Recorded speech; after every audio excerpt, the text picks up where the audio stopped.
说吧，你想怎么死？侯爷，小人还不想死。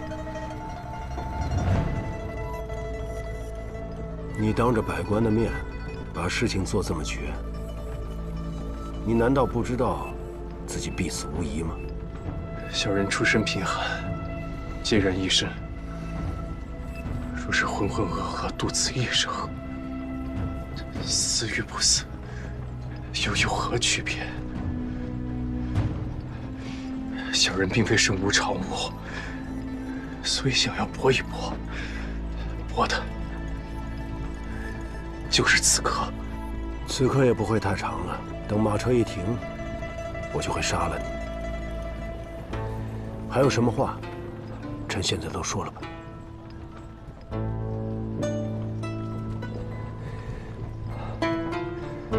小人深知侯爷是行伍出身，浴血沙场，见惯了生死的武将，自然是不会相信今日之事与阴阳八字有关。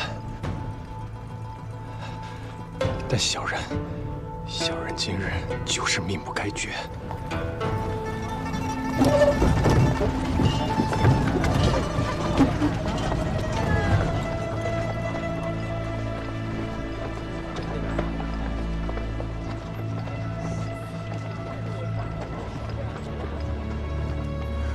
你精通堪舆之术，给你自己挖一条逃生通道，易如反掌。而你却明目张胆地从皇陵出来，你是让本侯要在众人眼皮子底下不得不放了你，要让世人知道你命不该绝。小人想要逃生固然容易，但只怕此后终生都不得以真实面目示人。小人有幸得侯爷赏识，才离了上无品皇、下无寸土的日子。若小人还想为侯爷卖命，就需要一个清清白白的身份。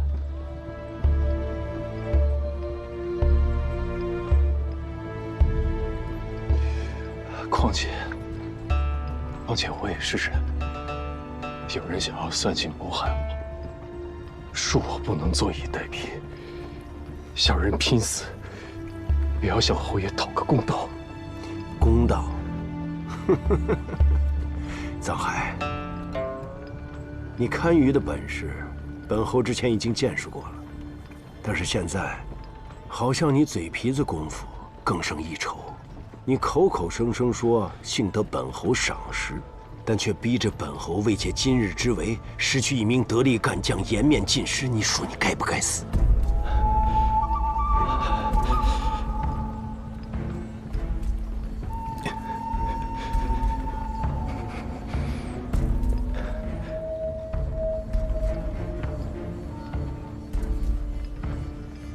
小人自认今日没有做错。因为我知道，侯爷早已经受够了无用之人。你他娘的是说，本侯看中的第一幕僚是废物？侯爷乃人中豪杰，左右跟随的自然不是庸才，但德者才知足。若是不能对侯府一心一意，安分守己，岂不是大大的无用？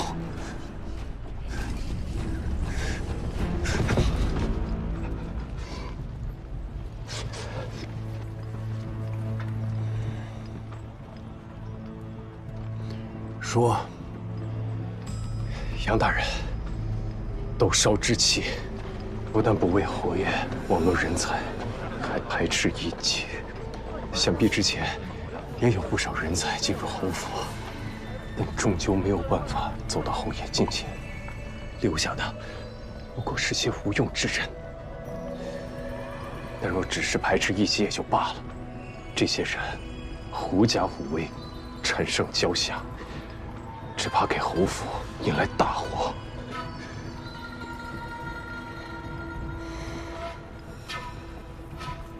什么大祸？侯爷功高不少，这些年却不露锋芒，但有些人却打着侯爷的名号，在外横行霸道，不知招了多少暗敌，只因侯府有侯爷坐镇，所以这些年才安然无恙。霸道是本侯一贯的做派，他们只学了皮毛，但只要对本侯忠心耿耿，就算飞扬跋扈，那又何妨？只怕是平日里对侯爷言听计从，背地里却渐渐地忘了本分，习惯成自然，把自己的意思当做侯爷的意思。今日屈大人还没等侯爷下令，便擅自射杀杨真。纵然是为侯爷着想，但终究也失了分寸。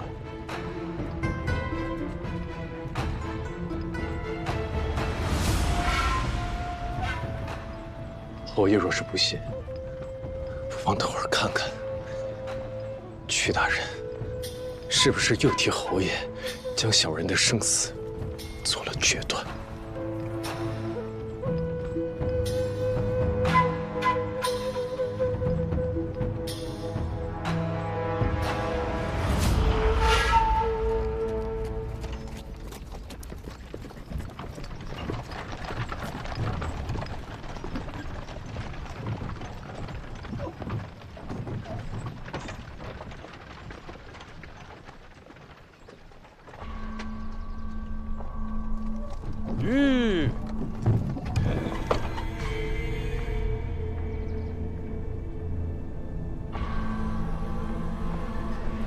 下车。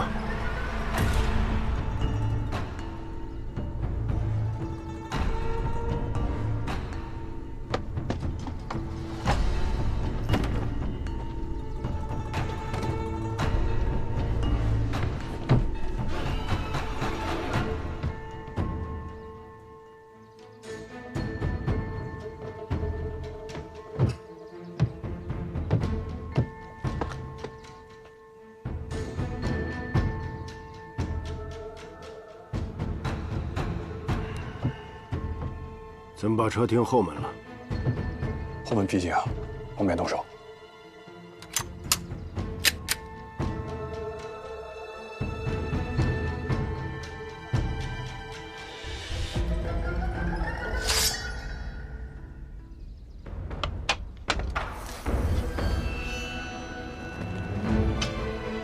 张海，你还有什么要说的吗？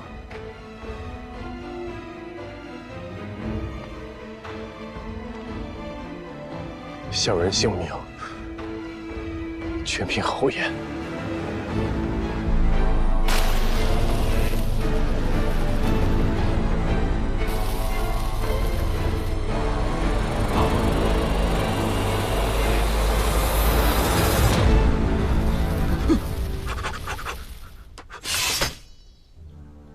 侯爷，赵大夫，给他治伤，跟楚怀明说，修改名册，把藏海的官职给删了，报上杨真的生辰八字，就说长史杨真自愿殉葬。侯爷，藏海此人野心太大，难以掌控，该杀。你是觉得本侯不能掌控，还是你不能掌控？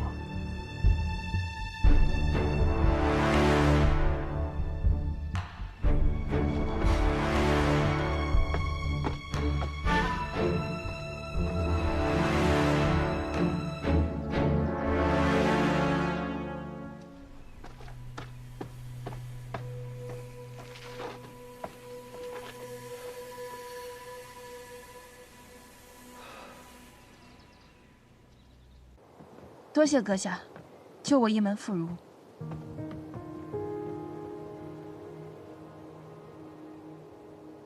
谢你自己吧。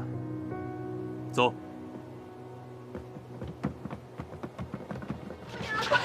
九儿，姐姐没事吧？姐姐没事吧？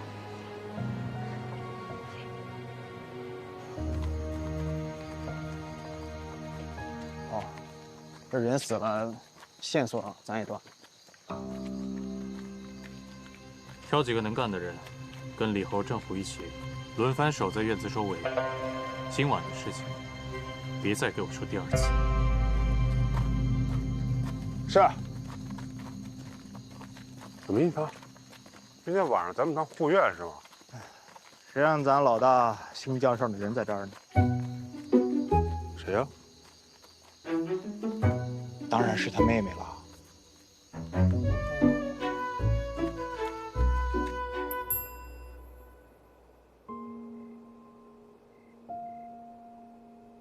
李哥不怕啊，睡一觉，明天就都忘了啊。朵儿，快进去睡觉吧啊！带朵儿去睡觉，咱们进去睡吧。你们也去睡觉吧，走吧，去吧。这七秀司真是阴魂不散。你说我们都搬到这儿来了，他们一来又闹得鸡飞狗跳的。这是黄鼠狼专咬病鸭子。咱们倒了霉，谁能想到那些茬子呀，抓强盗，居然抓到咱们家里来。我觉得这个小傻子好像有点没气，他刚住进来就招来了强盗。那要照秦姨娘这么说，是我比较没气。刚刚抓住的是我，不是邵阳。七秀司拿人肯定施舍隐秘。行了，以后谁也不许提这件事儿。快收拾收拾，都回屋睡吧。我送您回去吧。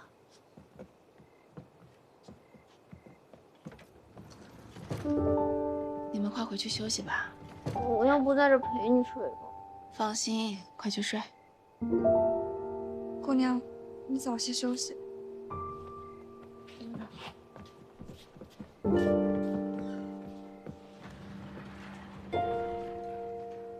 娘，我来了。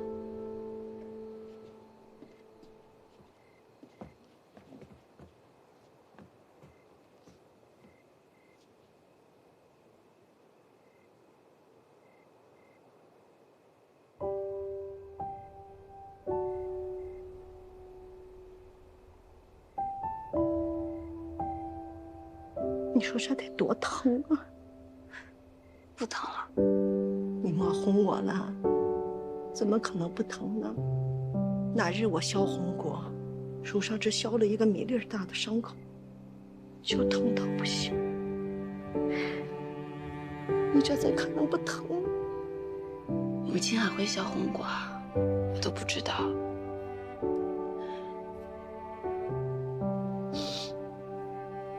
这几日没少干活吧，手都糙了。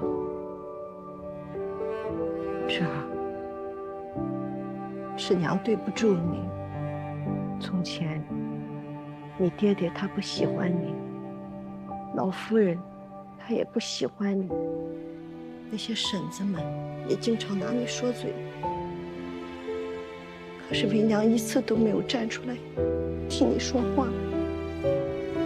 当初我懵懵懂懂地将你生下来，可是这些年什么也为你做过，也没有帮过你。你是不是特别怨恨我？娘，既然你说你愿意拿命换我，这世界上无数的人，只有你愿意这么做。有这句话就够了。芷儿，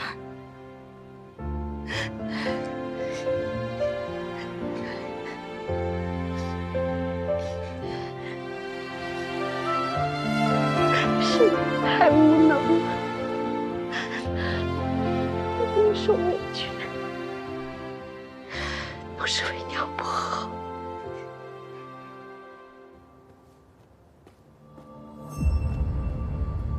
头，从他衣服里搜出来的。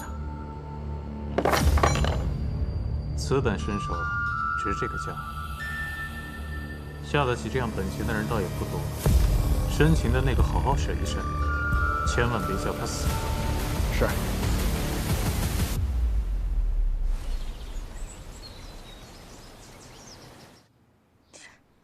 妈。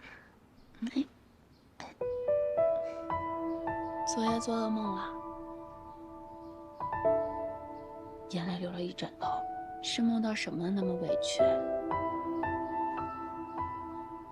怎么了？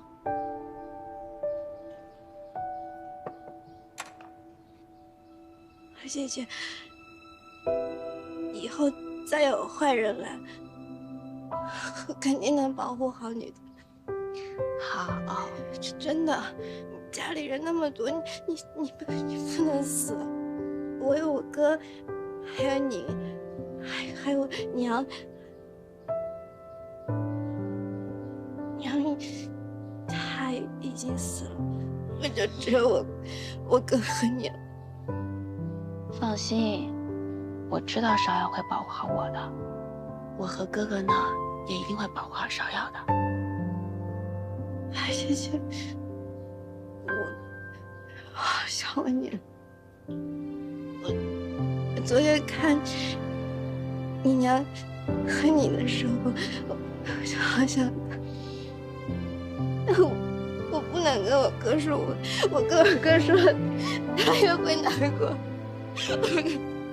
那以后芍药想娘娘就跟姐姐说，我不会告诉哥哥的。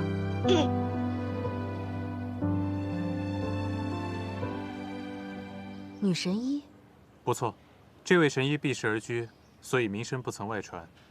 而且他专治这种疑难心疾，我也是求了好久，他才勉强答应让芍药住下调养的。我担心芍药住不惯，就不能让她在家里住吗？是要养生的时候再带去吗？萧姨，芍药这个病呢，最忌讳的就是奔走繁忙。我已经决定了，让她先调养半年试试。好，那你父亲那里，我去解释。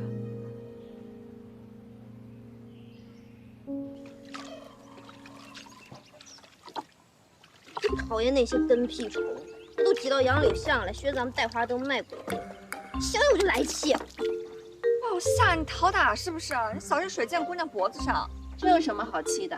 当初想出这带花灯的方法，我就知道他们一定会学来学。这红果人人都能摘，多试试味道也能学出个劲。芍药，给我点浆糊。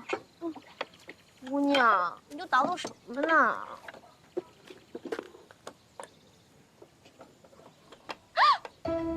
你把连根山海经给撕了！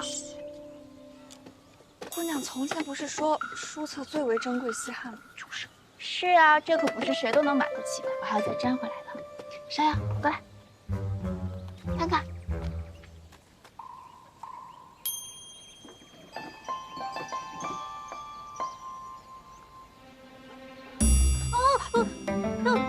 它动了。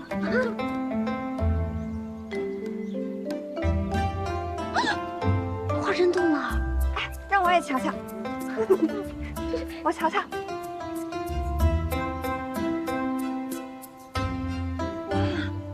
我也想看。哎，姑娘，这是不是就跟之前那个什么走马灯差不多？就你聪明。姑娘真厉害。不过姑娘身上还有伤，做着变戏法的木香，倒也不嫌累。他那是难得乐在其中。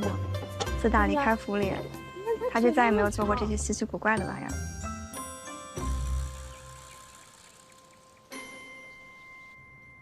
头儿，查清楚了，这俩人压根儿不是一伙的。也就是说，谷主重金聘请了2个江湖人士，就为了把事儿办成。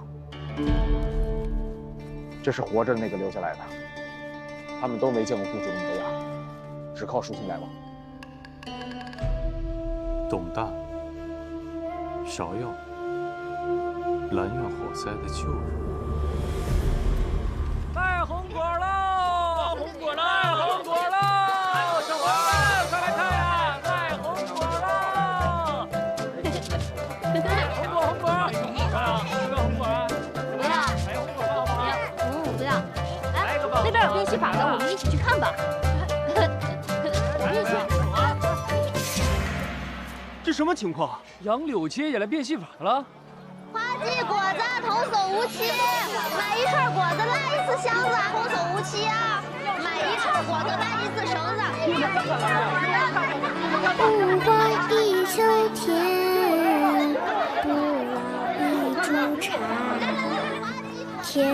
水，鸟吃虫，鸡又飞。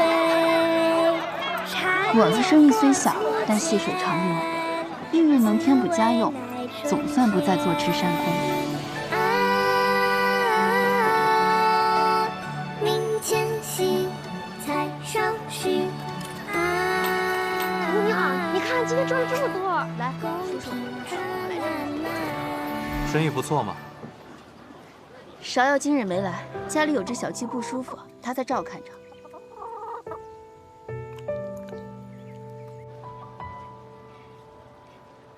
我这几日脖子不太舒服，不能见风。要是不会说谎的话，你还是别说了。你脸上的疤我从来没问过你，你也不要问我。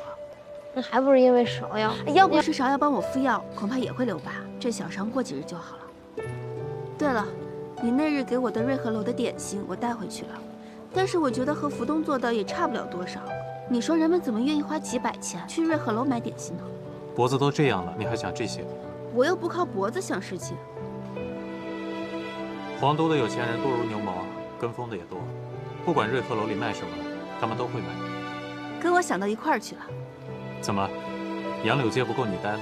不进则退啊！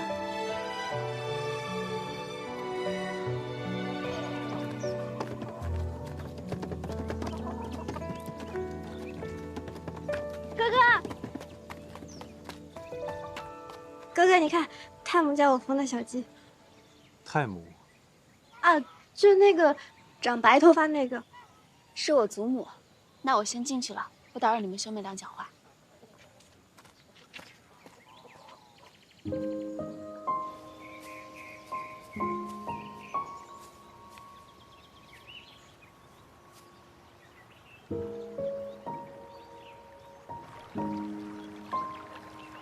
芍药，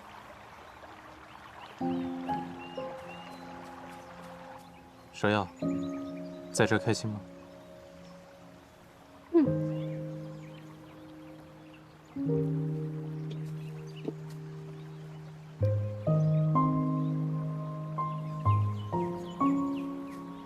我想让哥哥也这么开心。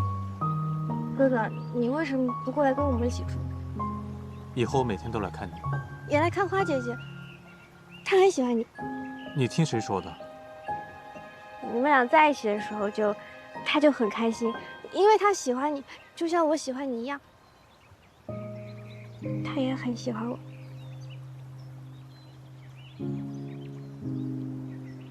芍药，有件事情我想问你。王府里有个叫董大的仆人，你知道吗？他来找我说话过。他跟你说什么？很多很奇怪的。他说我娘死的时候，什么人来什么的。那你怎么跟他说的？我不知道，我很困，然后睡着了，就着火了。他听不出，他问不出，他走了。今天我问你的问题，不要告诉任何人，包括你花姐姐。又是这样啊。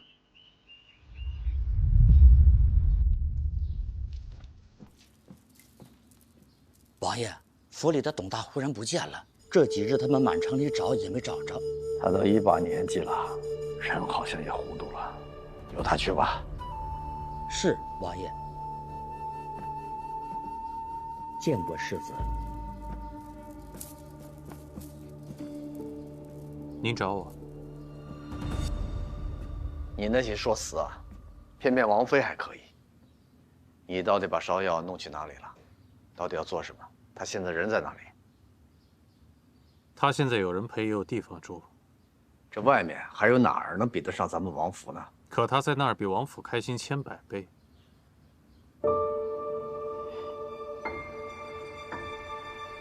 是啊，我这个做父亲的，是对他不起，还不如你这个做哥哥的。如果芍药离开王府，能够把以前的事情都忘掉，也不失为一件好事。妍希啊，他与你亲近，以前的事情有没有对你提起过？当时芍药还太小，什么都不记得。也许忘记，对他来讲是件好事情。这孩子实在是命运多舛啊！过去的事情无法改变，但今后我会保护好他，不会让人动他分毫的。好孩子，父亲放心，我会照顾好他。这件事情呢，我也会替你瞒着你小姨的，你也放心。多谢父亲。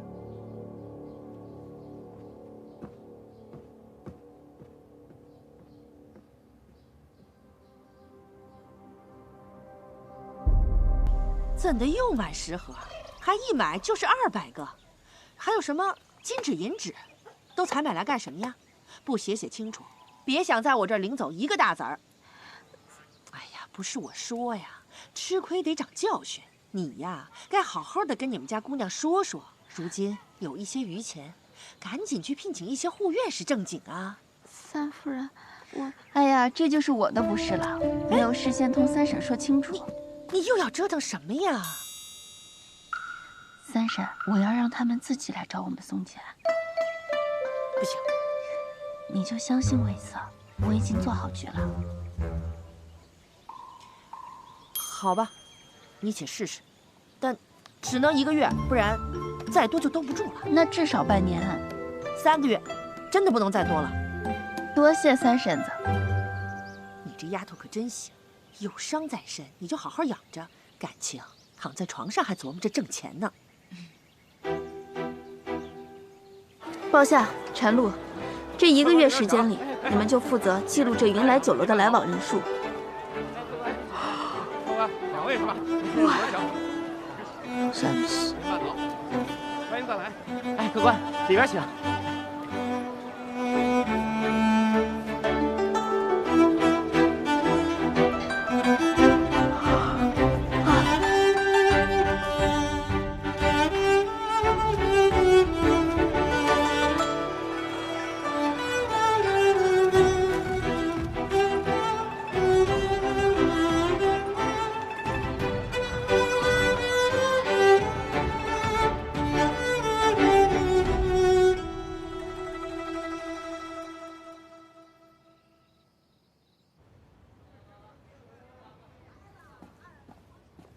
叫大姑娘久等了。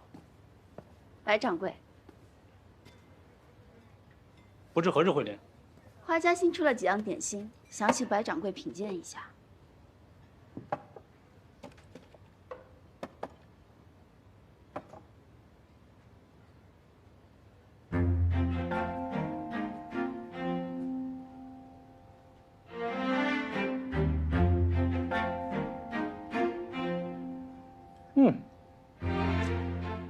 你家这位点心师傅，他不光手艺了得，更贵在他有一层巧思在。不知何处聘来的高人？我家这位师傅呀，主要贵在用心。先前是明珠蒙尘，不得施展。啊，明人不说暗话，这点心确实不错。可大姑娘若想在我云来酒楼寄卖，恕白某点不了这个头。京中老字号上百家，独给花姐寄卖，白某交代不过去。可倘若家家都来寄卖，我这云来岂不变成瓦舍了？白掌柜想必是误会了，我不是想来寄卖，我是要奉送。哦，花记铺子在杨柳巷，位置偏僻，许多人耳闻却未曾一尝。云来酒楼名冠皇都，花记院每日供应点心，分文不取，赠与你家宾客。3月为期，白掌柜能否让我沾这个光？这是云来要沾你们的光。花记有你这个宗主在，日后绝不会只是个杨柳街的小摊贩，买卖事小。我白眉下愿意交大姑娘这个朋友。多谢白掌柜。来了，慢点啊！哎，别滑倒啊！小心撞到。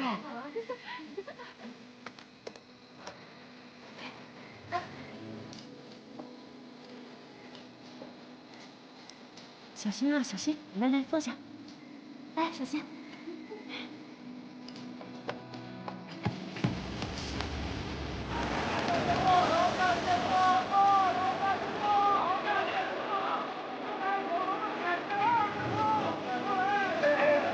这花季又弄什么起？您老是不知道啊，这帮闲汉都是花季部的，每天一大早呢就给各家酒楼送吃的了，一路吆喝的。这你吃过？啊，您这话说的，谁还没吃过？味儿还不赖。您老要不要试试？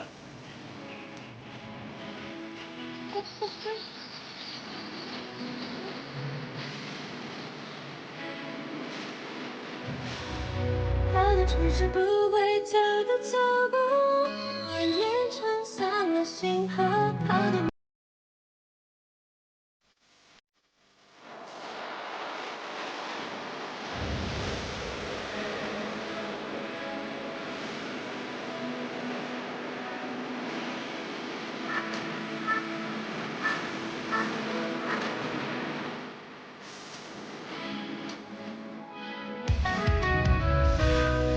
你看看，这才3个月的时间，从前攒的一点力都赔进去了。水杏楼、凤翔楼都找人来过好几遍了，说我们花家不能厚此薄彼，让我们给他们也供点心，哪怕要加钱呢。花家只供应皇都最好的3家酒楼，他们这是坐不住了。三婶，你明日约他们的掌柜来谈价。谈什么价？他们这都是有头有脸的大酒楼，自然不能跟摊子上是一个价。啊，好。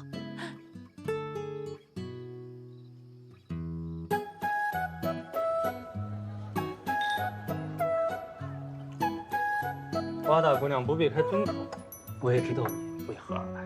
哦，3月之期已到，我来说吧，请花季照旧供应点心，云来酒楼照价付款。白掌柜，这供应酒楼可比铺子上价格高，10文1份，你看可行？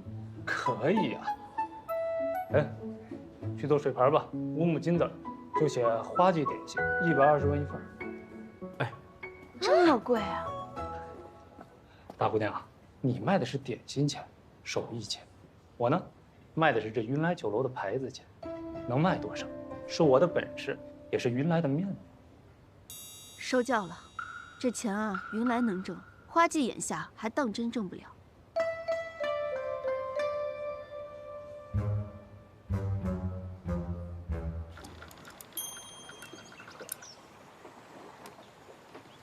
算什么呢？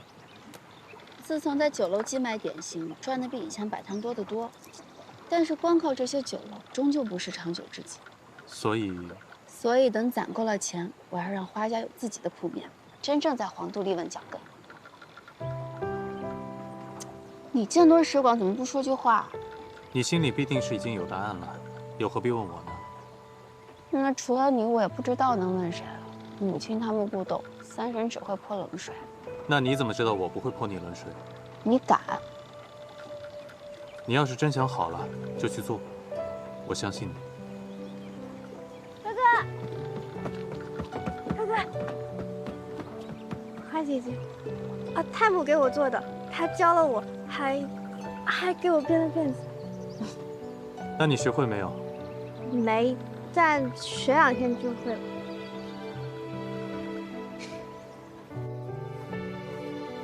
老夫人，您瞧瞧，这针线还行吗？比刚进门时候好多了，不过比我还是差一点。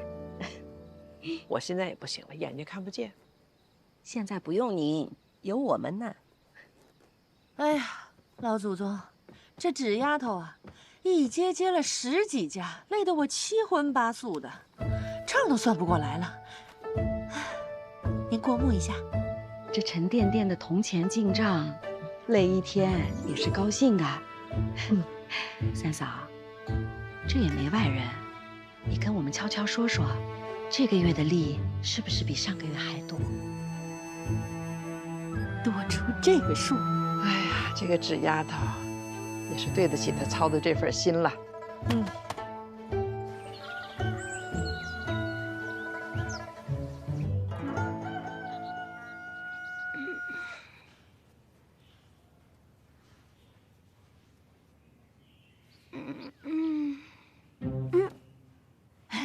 李哥，李哥，该起床洗脸了。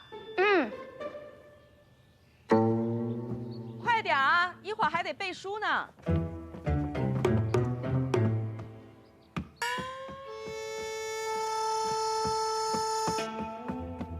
么丁大点的小孩，管那么严做事呢？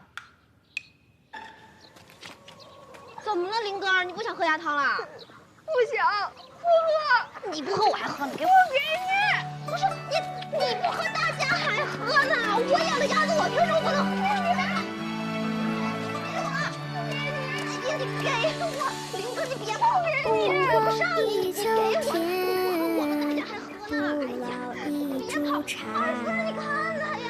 天落水，鸟吃虫，鸡丢飞，茶叶或粗浅，滋味乃春天。啊，明前夕，菜上须。啊，公平春烂漫。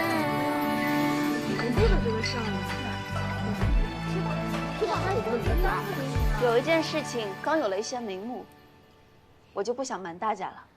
啊，这丫头，有事便说，卖什么关子呀？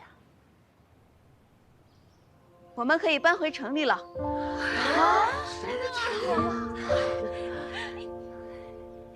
太好了！咱搬到哪儿去啊？这半年来的进项可以回城里租一个宅子，虽然比不上原先府里那么大，刚好住得下。房子你看好了吗？都看好了。这些攒下来的款子，如果不租一所院子，也可以开一间铺子。只不过，如果先办一项事情，另一项就要缓个半年左右。我想着这些钱是大家齐心赚来的，少不了大家一起商量。哎呦，依我看，还是赶紧搬回城里要紧。这荒郊野外的，哪能久住啊？不说别的，就说上一次那个歹人闯进咱们的庄子，哎呦，你说在城里，哪能出这档子事儿啊？是，三嫂说的是对的。现在我想起那件事情，还吓得这心砰砰跳。是，三夫人说的是，那要是再缓半年的话，就立秋了。那孩子们，老夫人总不能挨冻吧？好婶子，咱们现在的钱哪能住得起高墙深院啊？哎呀，罢了，矮墙浅院也能住，只要是比这里多出几间正经的房舍，还有呢，再雇几个护院，这样就好安心住下了。是啊，到那个时候，玉娘的孩子也落地了，就有新房子住了。好，那既然大家这么说，那咱们就这么定。呀，我的姑奶奶，你就别慢条斯理的，宅子赶紧定，护院呢也要赶紧请。这就去跟我付定金，这挑好的宅子呀，可不等你。煮熟的鸭子，别让它飞走了。走。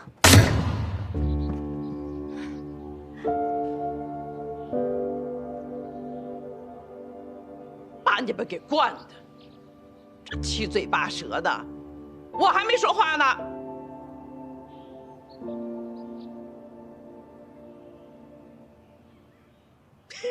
搬。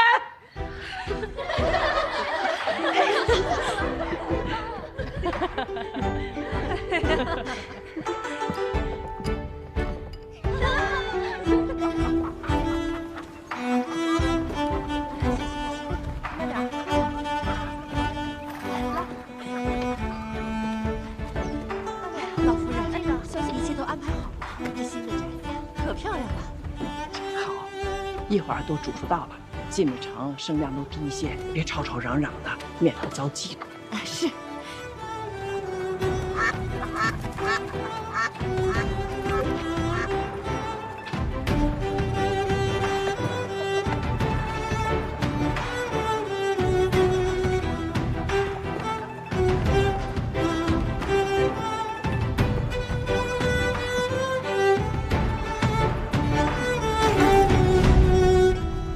婶，太胡闹了，你还能干这个？也不能整日躺着嘛。哎，动作都你跟快点啊！三嫂下定钱回来了，快。有件事情我得给你赔个不是。怎么了？我顺道去赎那17坛酒，可是那掌柜支支吾吾的说酒被赎走了，我怎么问他也不肯说是谁。总之是我去迟了，辜负了四叔的一片心意。原来就为了几坛酒，跟我说上这片酸话，说是你四叔在，也要捏你嘴呢。左右等他出来了，我就可以换40的礼了。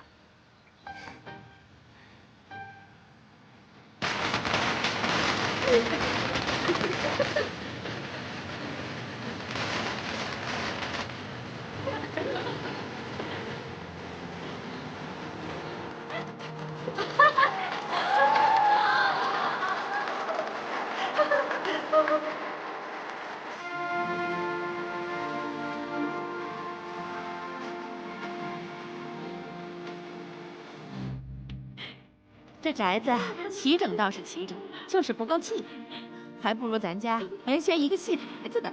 哎，净说胡话，这戏台子哪有这么大？是不是？罢了罢了，如今也不计较那么多了。老夫人自然是住东院的正房，那间最大最敞亮。珍贵，去给李哥找一间向阳的屋子。去，陈露，你也赶紧去给芷儿收拾一间房，收拾好了再来收拾我们。娘，我想住个离花园近的地方，可以出来溜达。林姐姐你呢？我想住一个靠水的安静的地儿。那我们去啊。都站住！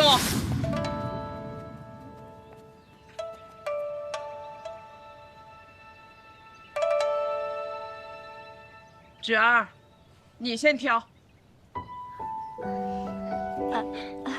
该的，该的。你先挑间屋子。事繁人忙，若住得不舒坦，要睡不好觉的。婶子妹妹们都挑完了吗？哎呀，纸丫头，你不用管我们，你就敞开了挑。便是住到我们头上，我们也没有半句怨言。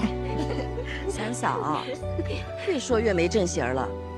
纸丫头，你可要好好的顾惜自己，只有你好了，咱们家才会越来越好。对了，给老钟单拨一间房子，人上了年纪要住得舒坦，这些日子多亏了他了。是。太母，那我呢？我住哪？你呀，在我旁边就选一间就行了，平日里省得你东奔西颠的。没事了，上我房里来陪老太太说会儿话。玉娘呢？啊，再挑一间暖和向阳的房子，让玉娘踏踏实实的住着。多谢老夫人了。唧唧挨挨的住了这么长时间，又忙又累，也没什么可吃的，这可怜劲儿的，一句怨言都没有。如今日子又好了，老夫人还说这些做什么？回想起来，大家挤在一个屋檐下睡了那么久，倒也亲热得很。要是玉儿还想念那样的过法，有什么难的？等明年避暑的时候，再回去紫黄居。到了明年就派辆马车把三嫂一个人给送过去。我看行不行，我才不要去，玉儿去，玉儿去。赶紧收拾吧，走吧，走吧，走了，走了，走了，走。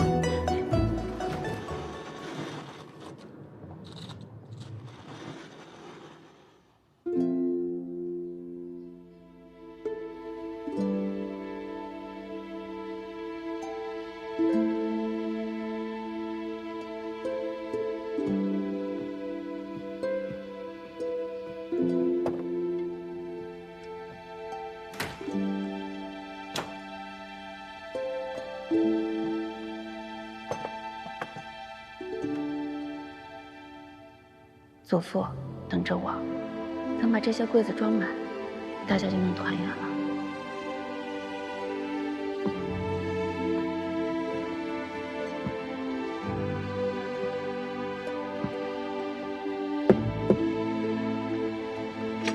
祖母，你怎么没去休息啊？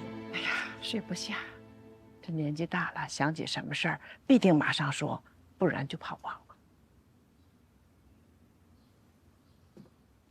你是不是觉得我们家最苦的日子已经都过去了？人呐，在最绝望的时候，什么恩怨都可以放在一边儿。可一旦吃好了、穿好了、再住好了，七七八八的事儿又翻江出来。所以说，顺水行舟未必比逆水容易。从现在起，才是我们最难的日子。往后，你要更辛苦了。孙女不觉得辛苦啊，以前在宅子里待着，总觉得没有劲、无聊，那是因为日子不是自己在过，身不由己。如今虽然事事操心，事事都要自己管着，我倒觉得每天都很新奇，充满了干劲。事情一件一件做呀，也总能做完的。啊，那这么多事情，你要先做什么呀？我想着现在宅子也搬回来了，我想让柏林部里他们继续去读书。我拜访了最好的私塾，让他们先去试一试。那为什么是这件？这宅子没了可以再买，钱没了也可以再赚，这些都是身外之物。可是画家的家学文脉要传承下去，这些都是钱财买不到的。柏林玻璃他们不能断，我也不能让他们断在我这儿。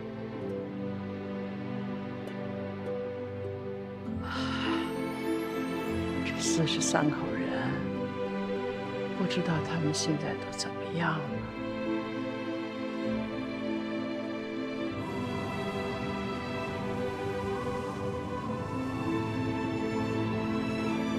饼子，新出炉的饼子，快来看看吧！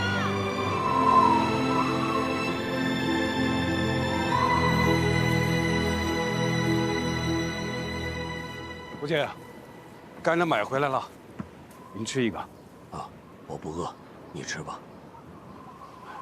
福姐，我从来不知您还会这手艺啊！你们这些小子，从来没过过穷日子。我像平阳那么大的时候，白日里去乡学偷听，晚上在家里啊，帮做麻绳，做满了一筐，就背去城里卖，卖了钱，买几个热腾腾的饼子回来。那是我认识你母亲之后，有一回，她约我去城外游春，她的手帕里带着2个饼子，我才知道啊，原来有钱人吃的饼，里面夹着羊肉的。她看着我那个傻样子，笑了好久好久。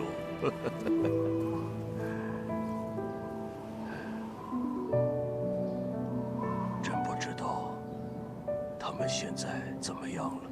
爹，你就别担心他们了，有娘和侄儿在，他们肯定过得比咱们好，好歹窗户不漏风嘛。大哥，给我扔个饼子呗，我饿了。想吃啊？自己买去。大哥，我这忙了一天了，快！老大，来接着。好。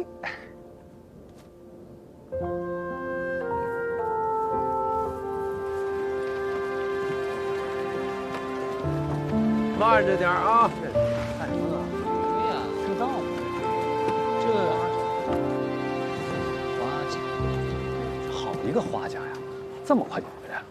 这一屋子娘们儿，手多着白花花的银子，他能守得住？我看也难。滚点！这是你交石头的地方吗？滚！快滚！滚！起开！快点！赶紧的，滚！朱师傅，朱师傅，看见你们啊！赶紧走！你是说从前那个护院李贵？我记得抄检的那日他就跑路了。是他，他看咱们搬回城里，自己又跑回来了。小的对不住姑娘啊，对不住花家。当日我是想回来的，看在府上已经被封了，我不知道您和夫人都去哪儿了。累人还病在床上，小女儿还小，我唯一的儿子还在乡下侍奉老父，我实在是，哎呀，实在是。快起来吧。哎呦，这趋利避害是人之常情，我明白。姑娘真是宽宏大量啊！小人是个粗人，有话直说。姑娘，你千万别动气。这皇都城啊，并非是个太平的地方。你能在短短的10日攒下这花团锦簇的家业，谁人不知，谁人不晓啊？这乡里乡邻的都看着呢。光是那香龙，都搬进来多少趟？我一听说三夫人要招护院，我马上把兄弟们全招回来了，都是原来府上做过的老人。若是姑娘需要，您一句话，我们赴汤蹈火。你是想回来做护院？是啊，这花家刚进城，正是需要护院的时候，我就怕姑娘一时半会儿找不到合适的人选，我就把我儿子都叫过来了。他老子成了花家的恩，他也要出一份力的。你人都找好了？啊，15条汉子，都是原来府上做过的老人，所以大老远跑过来了。姑娘千万别嫌弃我们。